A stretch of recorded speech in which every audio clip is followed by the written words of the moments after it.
واہ کیا جود و کرم ہے شاہ بطحا تیرا، نہیں سنتا ہی نہیں مانگنے والا تیرا۔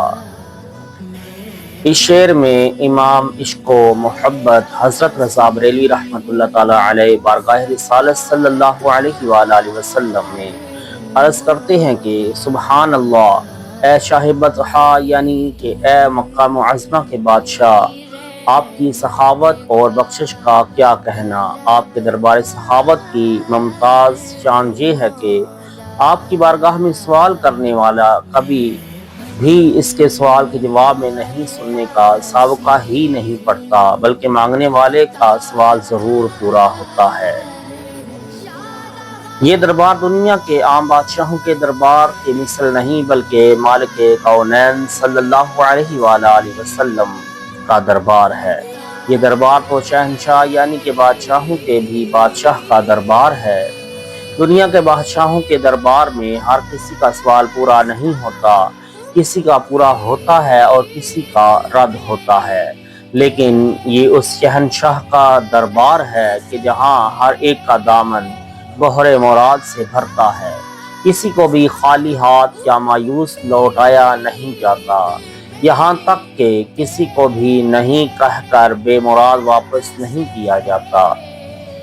یہاں تو صرف ہاں ہی ہاں ہے، مانگو جو جی میں آئے وہ مانگو، تمہارا ہر سوال پورا کیا جائے گا۔ یہاں کسی کو بھی نہیں کہہ کر بے مراد واپس نہیں کیا جاتا، لہٰذا کسی کے سوال کے جواب میں نہ نہیں کہنے کا سوال ہی پیدا نہیں ہوتا۔ چاہے دنیا کی چیز مانگو، چاہے عقبہ کی مانگو، سخی داتا کے دربار میں تمہاری مانگ کو شرف قبولیت سے ضرور نوازا جائے گا، کیونکہ یہ محبوب رب العالمین اور خالق کل کے حبیب کا دربار ہے۔ خالق کل نے اپنے حبیب کو مالک کل بنایا ہے۔ بخاری شریف میں محبوب رب العالمین ام المؤمنین حضرت عائشہ صدیقہ رضی اللہ تعالی عنہا سے مروی ہے کہ وما سئل عن شیء فقال لا، یعنی جب بھی آپ سے سوال ہوا تو آپ نے نہیں فرمایا۔ کتب احادیث سے بکثرت واقعات شہادت دے رہے ہیں کہ سرکار دو عالم صلی اللہ علیہ وآلہ وسلم کے دربار سے کوئی بھی سائل نامراد اور محروم نہیں لوٹا۔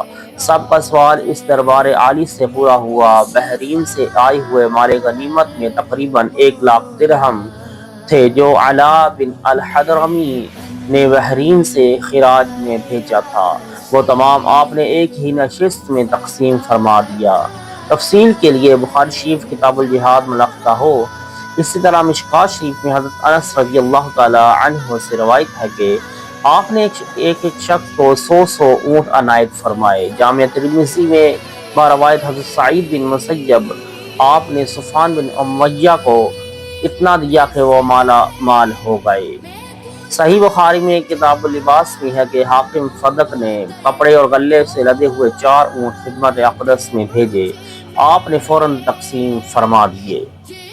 اسی طرح حضرت جابر، حضرت ربیع بن کعب اور دیگر صحابہ کرام کے سوالوں کو بھی فراغ دلی سے پورا فرمایا، یہاں تک کہ حضرت ربیع رضی اللہ تعالی عنہ نے حضور نبی رحمت صلی اللہ علیہ وآلہ وسلم سے جنت اور جنت میں آپ کی رفاقت کا سوال کیا، وہ بھی شرف قبولیت سے نوازا گیا۔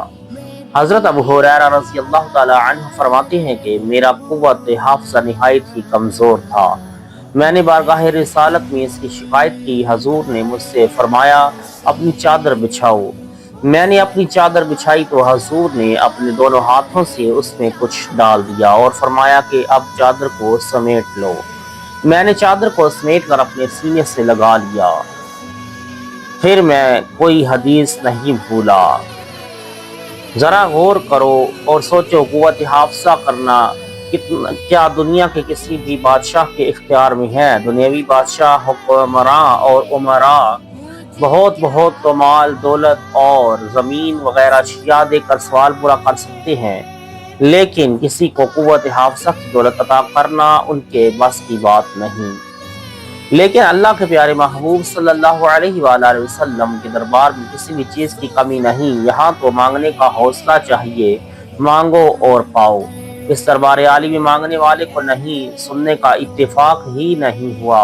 اس شعر میں حضرت رضا نے جو جود اور کرم دو الفاظ استعمال فرمائے ہیں، دونوں الفاظ حضور اقدس صلی اللہ علیہ وآلہ وسلم کی صفت کے طور پر ذکر کیے ہیں۔ دونوں لفظوں کے لغوی معنی میں بہت فرق نہیں بلکہ قریب قریب ہم معنی ہے، لیکن دونوں کے اصطلاحی معنی میں بہت فرق ہے۔ علماء ملت اسلامیہ کی تشریح کے مطابق الجود ما کان بلا سؤال والکرم بسؤال، یعنی جو جود وہ ہے جو بغیر مانگے عطا ہو اور کرم وہ ہے جو مانگنے پر ملے، اور یہ دونوں صفتیں حضور اقدس صلی اللہ علیہ وآلہ وسلم میں بدرجہ اتم و اکمل تھیں۔ مانگنے والے کو تو عطا فرماتے ہی تھے، لیکن نہ مانگنے والے کو بھی اپنے دریائے جود سے انمول خزانے عطا فرماتے تھے۔